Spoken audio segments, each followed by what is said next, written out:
Arizona football continues to load up on the wide receiver room and gets another one that has a lot of different impacts for the U of A.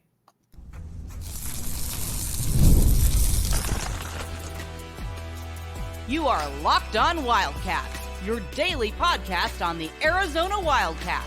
Part of the Locked On Podcast Network, your team every day. Thanks for keeping it Locked On Wildcats. This show is brought to you by Gametime. Check it out. All right, now, Arizona football gets its latest commitment. This one is from wide receiver Gio Richardson out of Phoenix at Basha High School. Now, if you might say to yourself, Basha High School, that sounds familiar. You're right. It is familiar. It's because that's where DeMond Williams went before he went, and he was going to come to the U of A before he went to smelly, rainy Seattle and Jet Fish. But here's what you know about Gio Richardson and why this is a very, very nice get. First of all, he's about 6'2" or so. He's got a very good receiver build. And I think the thing that's also very intriguing about him is when you watch him, he can probably play a lot of different, positions at the wide receiver. He can play the slot. He can play outside. He can catch the ball deep. He can turn a quick little hitch into a big run down the middle. And he does that throughout. And he's also got really good speed as well. You watch him, the ball skills are there. Very, very impressed by this young man. And you look at his offer list, again, you got Arizona, you got ASU, you got Kansas State. He's good. He's big time. And it wouldn't surprise me at all if he continues to maybe go up the rankings a little bit because, like I said, there is a lot to like about him. And Arizona in that wide receiver, I mean, think about it this way. You're going to need to, and we're going to get to this a little bit later, but you're going to need to replenish that wide receiver room because you're going to lose T-Mac, you're going to lose Montana Lamonius Craig, and not only are you going to lose these players, but you're going to need players that are bigger, and I think that's where this all kind of comes in. You can certainly see the template that this U of A coaching staff is looking for. They're looking for wide receivers that are bigger. I think they want to be able to have guys that, I'm sure a Smurf here or two is okay, but they want to have guys that can go up and can high point the ball and get it at its apex. And that is what a Gio Richardson can do for you. And again, he's probably going to be working out of the slot. So not only are you getting bigger wide receivers, you're getting bigger wide receivers in positions too where they're generally not, the biggest guys in the world. But like I said, if you watch his film though, what's very, very impressive about him is that he can take a little pass and then he can basically just take it to the house. And he's shifty and he can outrun guys. Like I said, I'm a little surprised that he's not a little bit more highly rated. Maybe that will happen. It'll be interesting to see what happens this year at Basha. Obviously, DeMond Williams is not there. But again, a player that this Arizona coaching staff targeted, and they targeted early. He is like I said, he's going to have an opportunity to be able to come in here and play immediately. But he checks off so many different boxes if you're the U of A. Because first of all, he's in state. And Arizona has made no bones that they want to be able to recruit in-state very well. We're going to talk about that as well. It's definitely an interesting point about in-state prospects that we're not necessarily seeing, around and everything. But Richardson, though, is he fits right into that. He fits right into that template that you already have with, a Terry Shelton and a Robinson. These are guys all between about 6'1" and 6'4", all pretty fast, and they all have legitimately good other offers. That is the other thing. I do not care if a kid is a 3-star kid, if he's got really good offers and committable offers to other good schools where he can go to. If you can go to an Oklahoma State, if you can go to a Kansas State, those are the kind of schools that generally get players that have the potential to improve. And Gio Richardson is that guy. I think he's barely reached, you're barely looking at an apex here. And Bobby Wade's got to be salivating to start working with a young man like this, because listen, when you're a wide receiver coach, yes, it's absolutely awesome to work with the T-Macs of the world. Who doesn't want to work with the T-Macs of the world? But you also want to be able to kind of cut your teeth a little bit with some kind of some diamonds in the rough and some players that they just have a little bit more talent, and you just need to be able to coach them up. And if you can coach them up, then they're good to go. Richardson, though, is the epitome of that. And he is, I think when you look at him and you look at the other wide receivers, you now start looking at a wide receiver room that it starts to look pretty good. It's got to be one of the better wide receiver rooms in the entire Big 12 as far as recruiting goes.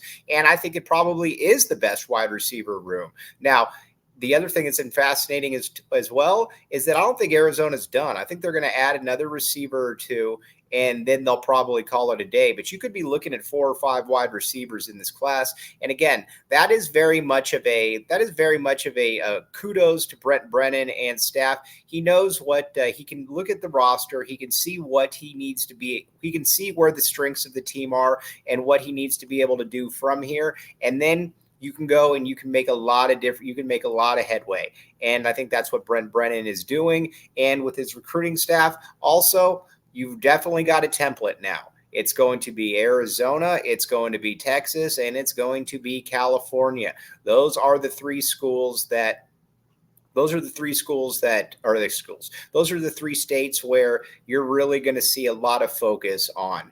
And we're going to get to the in-state aspect here in a second, but got to give him, like I say, got to give him a lot of credit, though. I think with, Gio Richardson could have gone to ASU, like I said, Kansas State, some Boise State, some other schools, but this is the kind of player that you want to be able to build on. He's also a player that when you bring in someone like him, you want to be able to take him all through camp.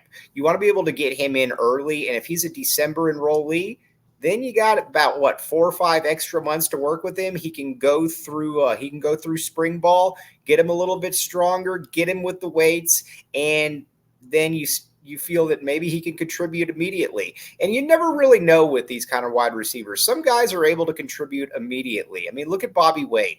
Bobby Wade came here, and he was probably, this was before the recruiting services came out, but he was probably a little bit more highly rated than any of these guys because, again, he was a state player of the year.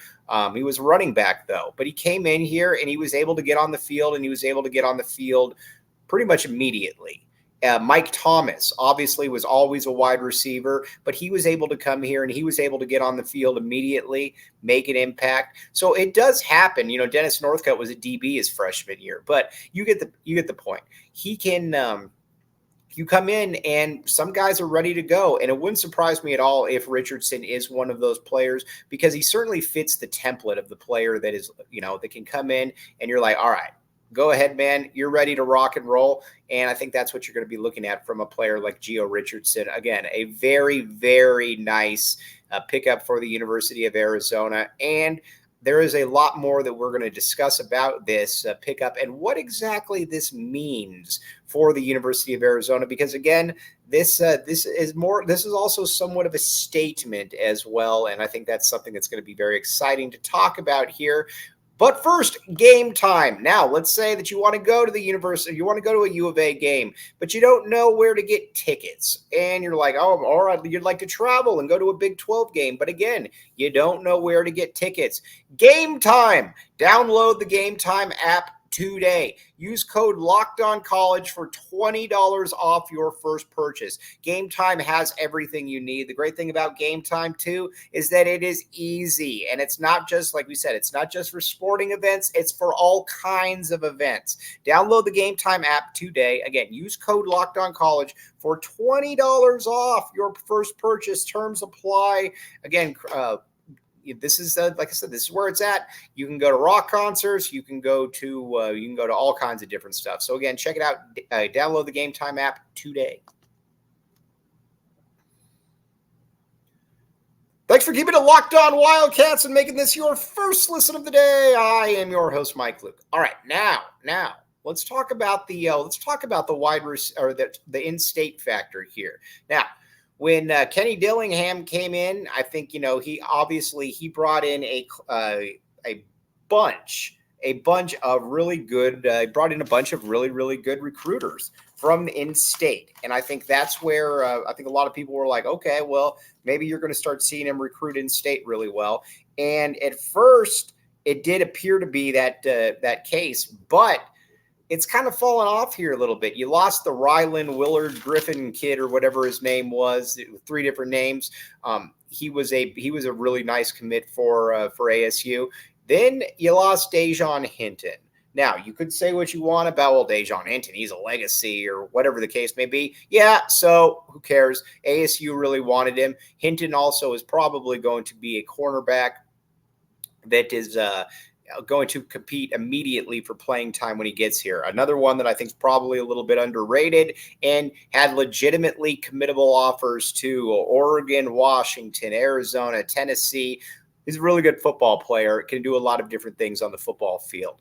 And you also got Luke Haugo. Now, Luke Haugo, not a guy that ASU was prioritizing, but still the best quarterback in the state. You certainly take that one if you can find it. Now you got Gio Richardson. So with Gio Richardson and with Dejon Hinton, these are 2 players that could have gone to a lot of different places, especially Dejon Hinton. And it also helps, too, that Dejon Hinton was committed to Arizona State. Now, that's not it. Caleb Jones, another one.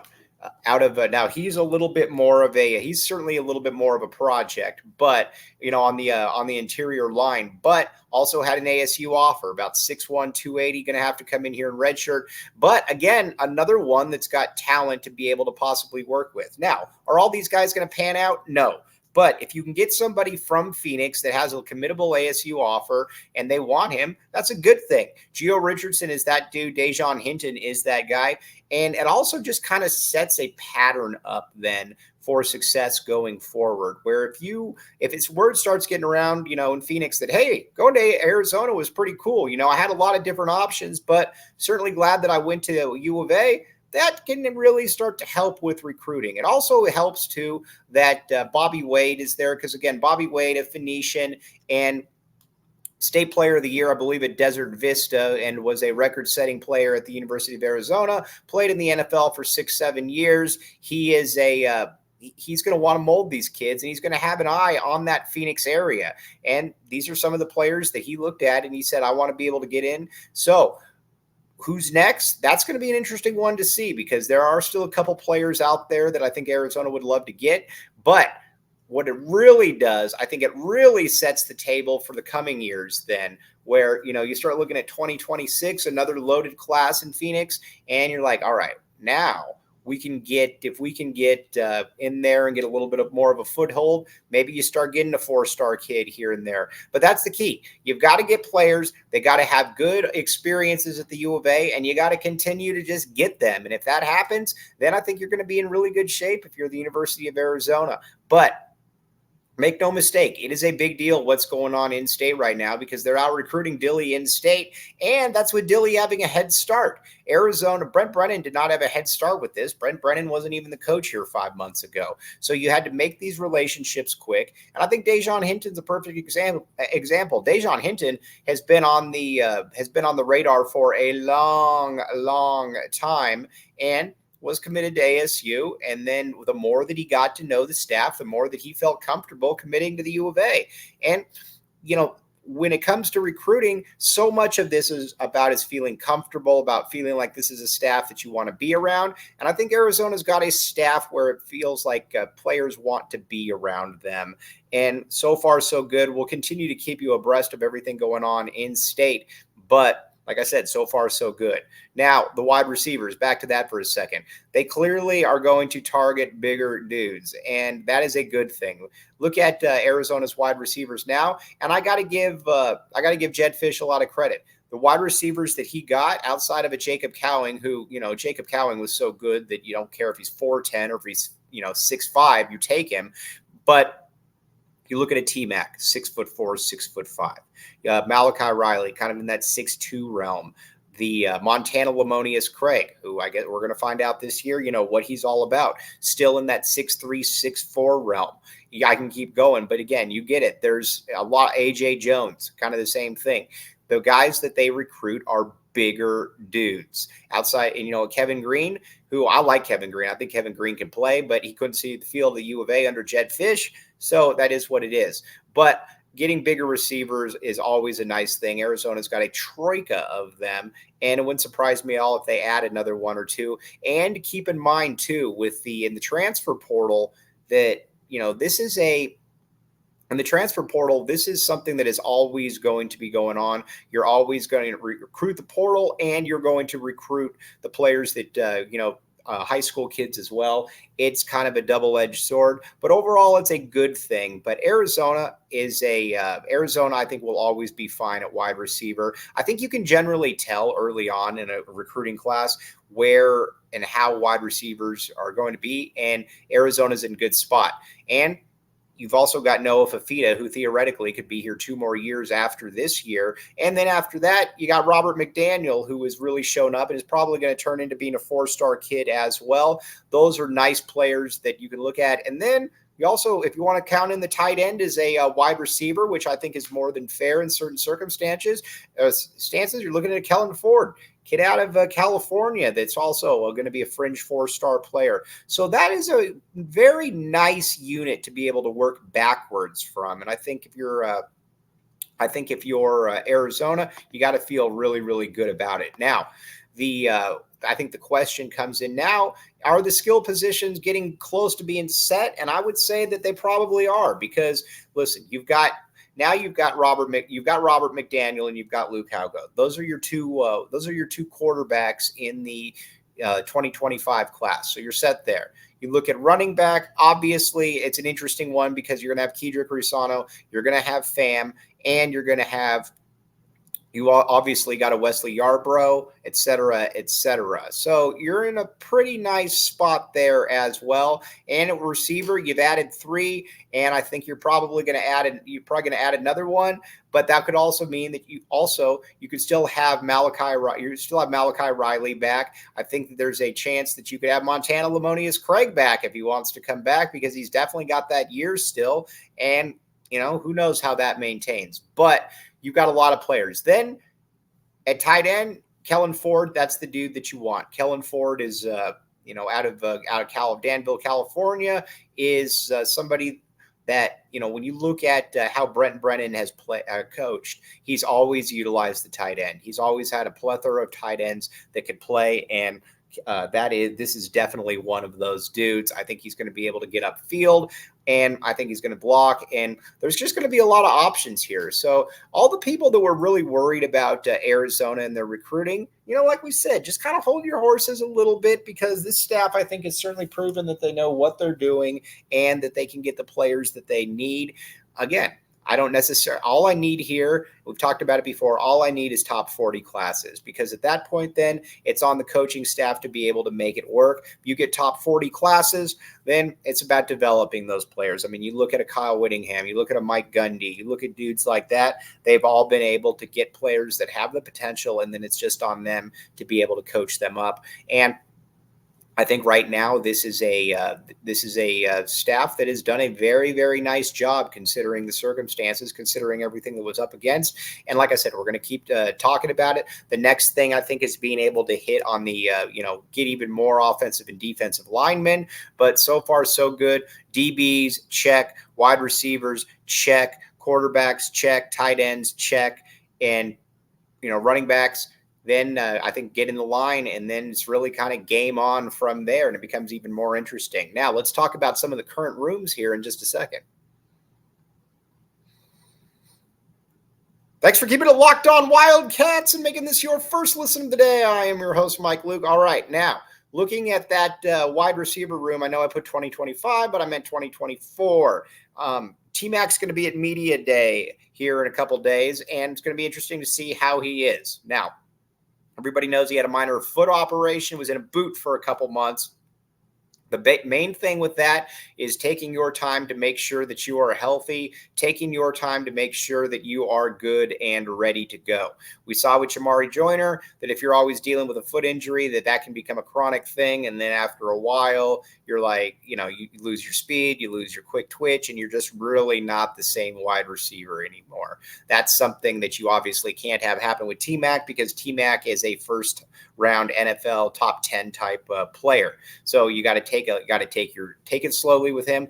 But assuming he's healthy, I believe he's the best wide receiver in the country. He's that good. He is, and I think that the receivers around him are going to help a great deal. I like Romello Murphy a lot in the slot. I think Romello Murphy is going to be quite good for the U of A, and I also like obviously Malachi Riley. Malachi Riley is my breakout performer for the U of A this year. I think he's going to go for 700 yards and 7 or 8 touchdowns.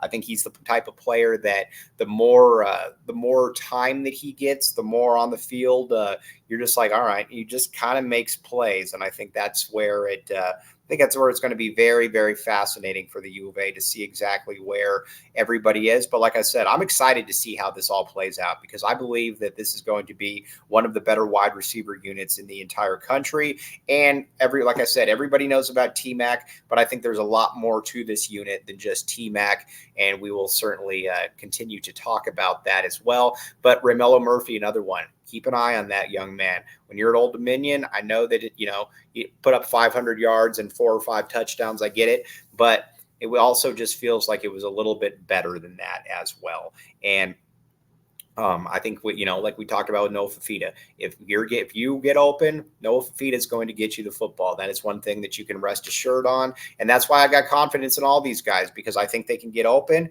And if they get open, then guess what? Noah Fafita is going to get them the football, and I think that's an exciting part of this. And from a running back perspective as well, it's going to make things a lot easier because you're going to have to respect that play action, and you've got a nice little group of players coming up as well. But when you're looking at skill players, continue to look at Texas because I think that is where Alonzo Carter is going to continue to look. You look at those wide receivers, you look at the running backs. That is where he clearly feels that he can find players, and it's up to him at that point. And Carter has done a very nice job. You look at San Jose State last year, and with Quali Conley, and what they're able to do this year. You bring in a Ja'Cory Krosky Merritt. You bring in obviously Quali Conley, a Kedrick Risano. These are players that have NFL type potential to them, and I think Arizona is going to very much benefit from it. Now, coming up tomorrow, we're going to start the Big 12 Media Day previews because there's a lot going on. Obviously, Arizona was picked to finish 5th in the conference. I think that's a little low, but there are 5 teams that you could easily pick to be that. So we will see how Arizona does there. I'm also interested to hear from Brent Brennan. I'm interested to hear from T-Mac. I'm interested to hear from Noah Fafita and, a Gunnar Maldonado, a Jacob Manu, just on, everything that's gone on with this, with the coaching change, what they thought, everything that goes into play with that, because I think it's going to be a very interesting media day. And there's a lot of pressure on Brent Brennan. Let's be honest here. I mean, this isn't your normal coach, taking over. You got a lot of talent here. You got a top 25 room, and I think he's going to do just fine. But you also know that you can't win 6 or 7 games. I mean, this, in my opinion, this has to be a 9 or a 10 win football team. If it's a 9 or a 10 win football team, then I think it becomes a lot easier for Arizona to recruit, but you can't fall off. It can't be 6 or 7, in my opinion. It's got to be 9 or 10. And we're going to continue to talk about that. We're going to talk about the players there, what exactly they bring to the table, because there's a lot of different stuff and a lot of different aspects, I think, that are going to be intriguing to watch from a University of Arizona perspective. But like I said, wanted to talk Gio Richardson. Very, very nice commitment for the University of Arizona, and just adding to that loaded wide receiver room. But on that note, I'm your host, Mike Luke. Thanks a ton for listening to Locked On Wildcats and making this your first listen of the day. We will be back with you tomorrow.